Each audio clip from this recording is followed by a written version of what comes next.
참 사가 많이 달렸네요. 그래. 갈반이 전혀 없습니다. 없어요. 갈반도 없고 부패도 안 보이고 지금 이파리가 정말 깨끗하네요. 잎색도 좋고 열매 착과수도 많고 노란 뜬기 한 장 없습니다. 예. 알프스 오토메도 색깔이 지 본연의 색을 다 나타내고 있습니다. 여기도 갈반이 없네요. 나무가 이제 단풍이 들어오서 잘. 지금 단풍이 들고 있고 정말로 사가 본연의 착색을 나타내고 있습니다. 아주 깨끗합니다.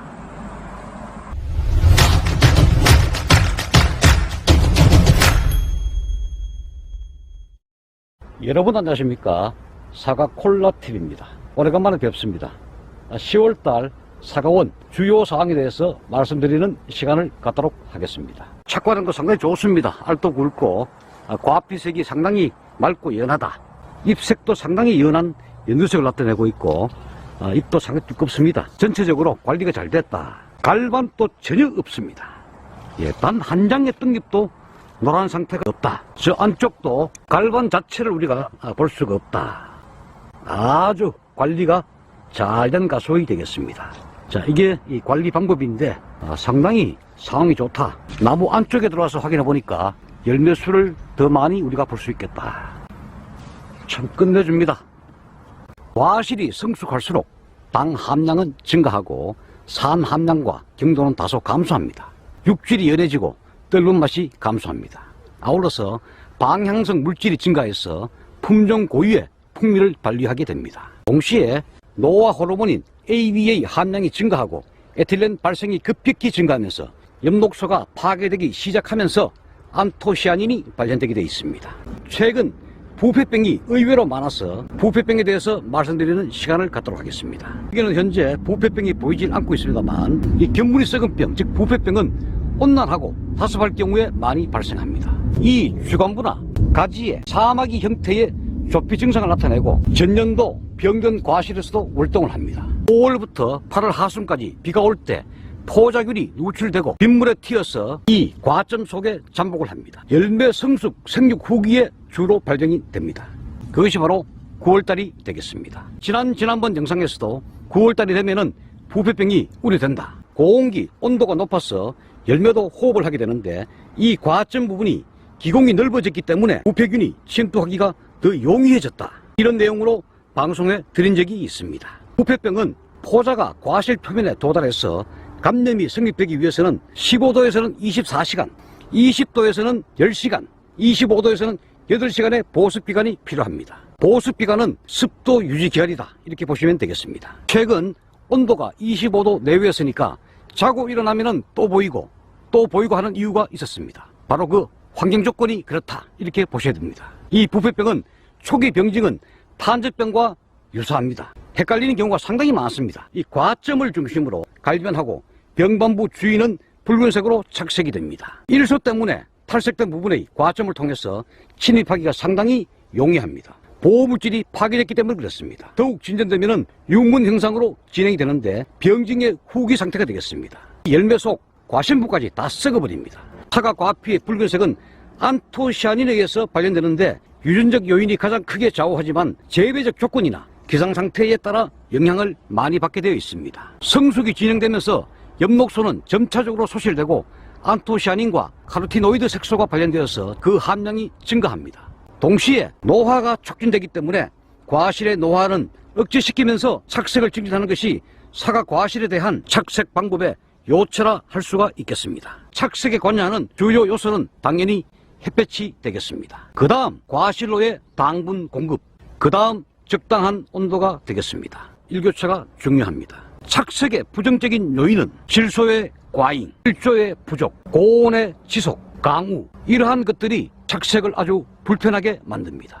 따라서 우리는 착색 증진을 위한 가온 관리를 할 수밖에 없습니다. 수확 근접기에 토양 수분이 과다하게 되면 질소 흡수량이 많아집니다. 따라서 관수하신다면 수확 최소 20일에서 30일 전까지는 관수를 중단하셔야 됩니다. 하늘에서 비가 온다면 어쩔 수 없는 상황이 되겠습니다. 이때는 배수 관리가 중요하겠습니다. 아울러서 햇빛을 가리는 불필요한 가지나 도장기 제거는 필수 작업이 되겠습니다. 수확기에 줄기를 제거한다는 것은 사실 어렵기 때문에 당초 전정이 중요하다라고 말씀을 드리겠습니다. 과실 주변에 이러한 이파리를 일시에 화끈하게 다 따는 분도 상당히 많습니다. 그거는 안 됩니다. 2번 정도 분산돼 가지고 잎따기를 하시기를 권장을 드리겠습니다. 이 전부 다 따르시면 절대 안 됩니다. 맛과 착색이 더 불량해지게 됩니다. 또한 수확 시기가 무엇보다 중요합니다. 한 나무에서도 가지나 꽃에 따라 꽃 피는 시기가 다 다르고 광 조건이 다르기 때문에 동화물질 축적에도 차이가 있습니다. 열매의 성숙도도 다 다르다. 현재 본 과수원은 낙과가 거의 나타나지 않고 있습니다만 전반적으로 후지의 낙과 발생률도 상당히 높게 나타나고 있습니다. 비가 많아서 뿌리가 침수되거나 세근이 고사되게 되면은 지상부는 낙과되게 되어 있습니다. 나무가 스스로 자신을 보호하기 위한 하나의 수단이 되겠습니다. 즉 TR율이 되겠습니다. 여러분들이 어느 정도 열매가 착색이 되었다면 원래 숙기, 수확기를 고려하지 마시고 문 수확하시는 것이 뿌리의 피로도를 줄여주어 낙과가 덜하다. 떨어질 열매를 미리 따서 수확하시는 겁니다. 아울러서 너무 성숙된 과실은 유통 과정에서도 품질이 현저히 떨어지게 됩니다. 저장을 목적으로 할 경우에는 장기간의 품질 변화를 고려해야 하므로 조직감이나 풍미를 기준으로 삼기는 상당히 어렵기 때문에 만성종의 수확 시기는 만개 후 일수를 참조하시고 재배 연도의 당시 기상 상황을 고려할 수밖에 없습니다. 따라서 최종적으로 반응 지수를 이용해서 결정에 참고하시도록 권장을 드리겠습니다. 요도 용역 반응법이 있습니다. 후지는 대략 만개 후 170일에서 185일 사이에 성숙 단계에 도달하게 됩니다. 수확 방법은 성숙이 빠른 주간 상단부부터 햇볕을 잘 받는 외관부를 기준으로 분산 수확을 하셔야 합니다. 물론 상단이든 하단이든 외부든 저 안쪽이든 동시에 다 착색이 발견되는 집도 있습니다. 그때는 여러분들이 순서 없이 수확을 하셔도 되겠습니다.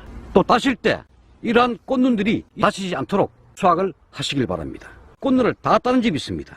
외국인 근로자를 고용해서 시켜놨는데 꽃눈만 다 딴 분이 있습니다. 꽃눈은 내년 농사입니다. 이 꼭지가 여러분들이 붙어 있어야 됩니다. 이 손으로 땄는 그 당시에 적과있는 모습인데 이 과정이 남아 있습니다. 가위로 따시면 이게 뾰족해지죠. 그래서 반대로 이렇게 따면은 여기 꼭지 콕 찔린 경우가 많습니다. 그래서 제가 손으로 적과를 해달라. 물론 힘듭니다만 손으로 적과하는 것이 훨씬 더 좋다 말씀드리고, 또 여러분들 수확하실 때 이 꼭지가 남아 있어야 됩니다. 이게 있고 없고 저장력의 차이가 상당히 많습니다. 꼭지가 쏙 빠지지 않도록 이 꼭지를 낭비시고 수확을 하셔야 됩니다. 바구니 담으실 때도 서로 과실 간에 부딪혀 가지고 앞상이 생기지 않도록 또 주의가 필요합니다. 저장고 여시면은 뭉자국이 많이 생기죠. 사과 수확 시기도 상당히 중요합니다.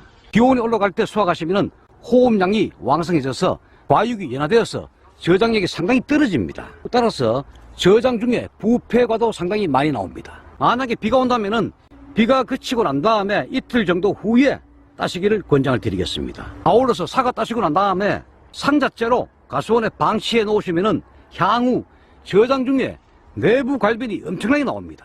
또 수확이 늦으면은 늦을수록 내부 갈변도 많고 과육의 밀 증상도 현저히 더 증가하는 걸 우리가 알 수 있겠습니다. 또 과의 크기가 클수록 밀 증상과 내부 갈변은 좀 더 늘어납니다. 일반 대보다는 외성대에서 밀 증상이 더 많이 나타난다.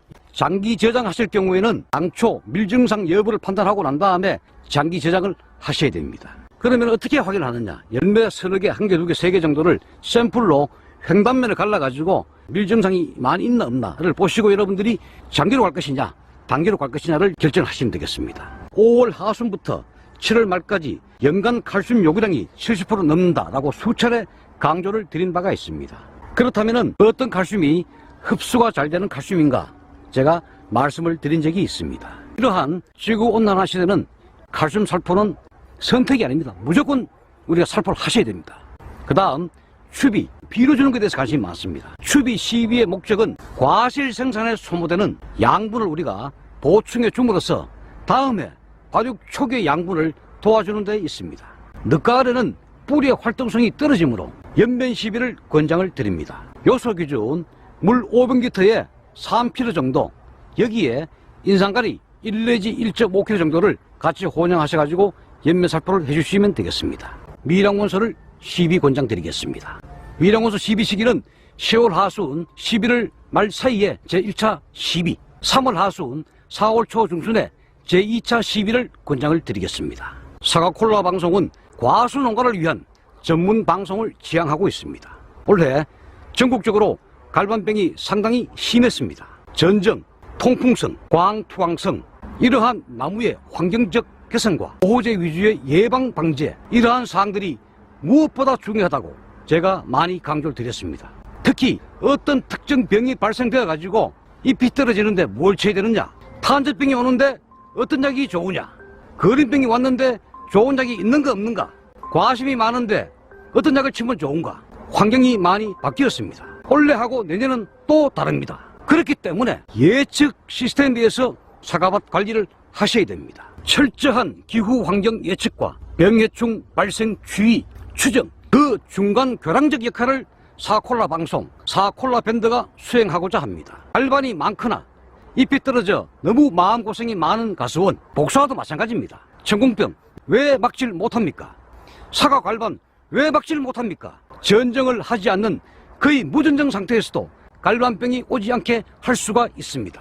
따라서 사과콜라 밴드에서는 밴드 회원을 대상으로 공지하도록 할 예정에 있습니다. 다만 그 프로그램을 여러분들이 따라오셔야 됩니다. 갈반이 전혀 없다, 열매가 아삭하다, 각각의 열매 무게가 더 나간다 하는 것이 그 결과물이 되겠습니다. 최종 결과물이 누가 좋은가, 그 말씀을 꼭 제가 드리겠습니다. 많은 성원과 협조를 당부드리겠습니다. 사콜라 방송은 항상 여러분들과 함께합니다.